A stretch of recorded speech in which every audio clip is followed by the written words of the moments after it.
आज हम स्टार्ट करेंगे अपने कार्डियक साइकिल टॉपिक से। अब देखिए कार्डियक साइकिल होता क्या है। कार्डियक साइकिल में बेसिकली हमारे पास 3 स्टेप्स आते हैं, that is atrial systole, ventricular systole and joint diastole. अब आर्ट्रियल सिस्टोल क्या होता है? व्हेन आर्टरीज कॉन्ट्रैक्ट, यानी कि जब हमारी आर्टरीज कॉन्ट्रैक्ट करती है उसको हम बोलते हैं आर्ट्रियल सिस्टोल। ये जो है हमारे 0.1 सेकेंड्स का होता है। Then we have ventricle systole. जब वेंट्रिकल हमारे कॉन्ट्रैक्ट करते हैं हम उसको कहते हैं ventricle contract, that is ventricular systole. ये हमारे 0.3 सेकेंड्स का होता है। Then we have joint diastole. When all the 4 chambers are relaxed, जब हमारे चारों के चारों चेम्बर्स रिलैक्स फॉर्म में होते हैं, दैट इज़ देखिए जो हमारा हार्ट होता है उसमें 4 चेम्बर्स होते हैं, right atrial, right left atrium, right ventricle and left ventricle, right, ये होता है। अब जब हमारे आर्टरीज कॉन्ट्रैक्ट करते हैं उसे हम कहते हैं एट्रियल सिस्टोल। जब हमारे वेंट्रिकल्स कॉन्ट्रैक्ट करते हैं हम उसे कहते हैं वेंट्रिकुलर सिस्टोल। बट जब हमारे ये चारों सेक्शंस जो हैं वो रिलैक्स फॉर्म में होते हैं, यानी चारों चेम्बर्स हमारे रिलैक्स होते हैं, उसे हम कहते हैं जॉइंट डायस्टोल। ये हमारे 0.4 सेकेंड्स का होता है।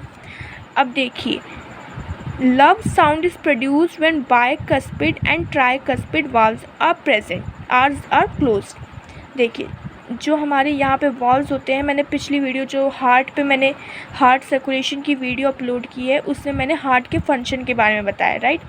तो उसमें मैंने बाइकस्पिड और ट्राइकस्पिड वॉल्व के बारे में भी एक्सप्लेन किया है। अगर आपको उसके बारे में ज़्यादा जानना है तो आप मेरी वो वीडियो देख के जान सकते हो। तो ये बेसिकली क्या होती है वॉल्व, ये प्रिवेंट करती है कि हमारे ब्लड की बैकफ्लो ना हो जाए, यानी कि जो ब्लड हमारे राइट एट्रियम से राइट वेंट्रिकल में आया है वो वापस बैकफ्लो होकर राइट एट्रियम में ना चल जाए। तो जब भी हमारे बाइकस्पिड वॉल्व और ट्राइकस्पिड वॉल्व क्लोज होते हैं, यानी राइट एट्रियम से राइट वेंट्रिकल में, लेफ़्ट एट्रियम से लेफ़्ट वेंट्रिकल में ब्लड एंटर करता है, तब हमारे ये जो वाल्व्स हैं ये क्लोज हो जाते हैं। उस टाइम पे हमारे हार्ट जो है वो लब साउंड प्रोड्यूस करता है। But dub sound is produced when semilunar valve is closed. अब देखिए मैंने बताया था कि यहाँ राइट वेंट्रिकल पे और लेफ़्ट वेंट्रिकल में यहाँ से जो हमारे बॉडी में ब्लड सर्कुलेट होने के लिए जो ओपनिंग्स होती हैं उसे हम सेमिलुनर वॉल्व कहते हैं, यानी जो यहाँ पे वॉल्व प्रेजेंट होती हैं जिसके थ्रू हमारे बॉडी में ब्लड जाता है उसे हम सेमिलुनर वॉल्व कहते हैं। जब वो वॉल्व क्लोज होती हैं ताकि हमारे बॉडी में से ब्लड जो है वो बैक फ्लो होकर हमारे वेंट्रिकल्स में ना एंटर करे, उस टाइम पे हमारा हार्ट जो है वो डब साउंड प्रोड्यूस करता है। Dub sound is produced when semilunar valve is closed. अब देखो movement occurs from high pressure to low pressure, यानी कि जो हमारी ब्लड की मूवमेंट होती है वो हाई प्रेशर से लो प्रेशर की तरफ होती है। 70 to 75 हार्ट बीट नॉर्मल इंसान की होती है। 1 मिनट के अंदर जो नॉर्मल हार्ट होता है वो 72 to 75 टाइम्स बीट करता है, लेकिन 1 कार्डियक साइकिल जो है वो 0.8 सेकेंड्स का होता है। अब देखिए यहाँ पे अगर हम काउंट करें 0.4, 0.3 that is 0.7 and 0.1 that is 0.8, यानी कि हमारा 1 कार्डियक साइकिल जो है वो 0.8 सेकेंड्स का होता है। Next we will study about ECG, that is electrocardiogram. अब देखिए हमारा हार्ट किस तरीके से फंक्शन कर रहा है, किस तरीके से नहीं कर रहा है, ये सब चेक करने के लिए हमारे पास ECG होता है। ये एक डायग्नोस्टिक मेथड है जिसे कि आजकल बहुत कॉमनली यूज़ किया जाता है। जिनको हार्ट प्रॉब्लम होती है जो, या फिर जो हार्ट पेशेंट्स होते हैं उन पे ये बहुत कॉमनली यूज़ होता है।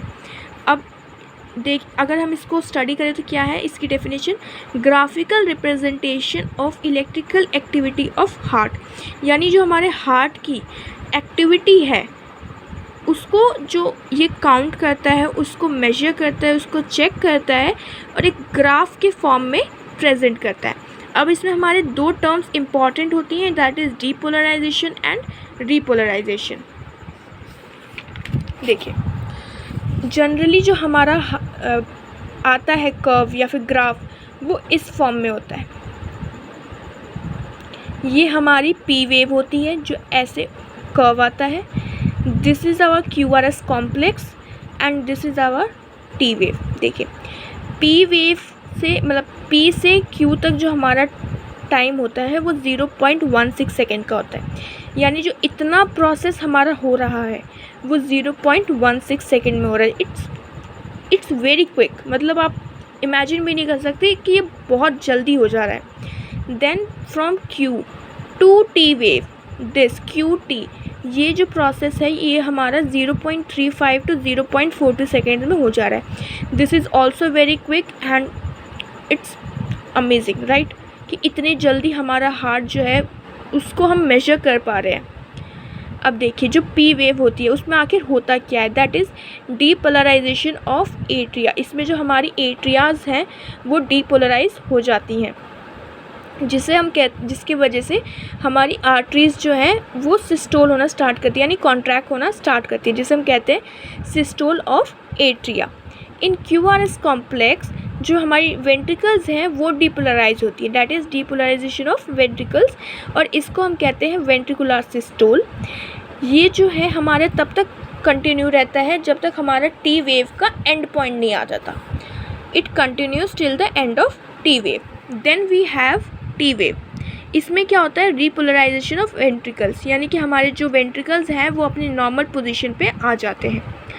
Note with the help of QRS complex the patient is diagnosed. ये हमारे ग्राफ में कितनी बार आ रहे हैं या मिसिंग है या टी वेव मिसिंग है या पी वेव मिसिंग है, इसके थ्रू जो है डॉक्टर्स हमारा चेकअप करते हैं। इस ग्राफ को स्टडी करके वो लोग बताते हैं कि पेशेंट के हार्ट में कोई प्रॉब्लम है या नहीं। देखिए फ्रेंड्स, अगर पेशेंट का हार्ट प्रॉपरली फंक्शन नहीं कर रहा है तो उसके लिए हम लोग यूज़ करते हैं पेसमेकर। पेसमेकर को हम लोग यूज़ करते हैं ताकि हमारा हार्ट जो है वो अच्छे से वर्क करे। अब देखिए प्रॉब्लम्स क्या क्या हो सकती हैं अगर हमारा हार्ट सही से काम ना करे। If SN node is blocked then P wave is absent. जो हमने पढ़ा था अपने वीडियो में, देखिए जो यहाँ पे ये एसएन नोड होता है, अगर ये एब्सेंट होगा तो हमारी जो ये पी वेव है ये एब्सेंट हो जाती है, यानी कि ये प्रेजेंट नहीं होगी। तो अगर ये वेव एब्सेंट है तो जो डॉक्टर्स हैं या कार्डियोलॉजिस्ट हैं वो ये देख के पता कर सकते हैं कि पक्का कोई सैन में कोई प्रॉब्लम है। If AV node is blocked, then ventricles would not be under the control of AV node, so it produces about 15 to 25 times impulse। अब देखिए जो हमारा सैन होता है वो ऑलमोस्ट 70 to 75% इम्पल्स जो है, मतलब 70 to 75 टाइम्स इम्पल्स जनरेट करता है।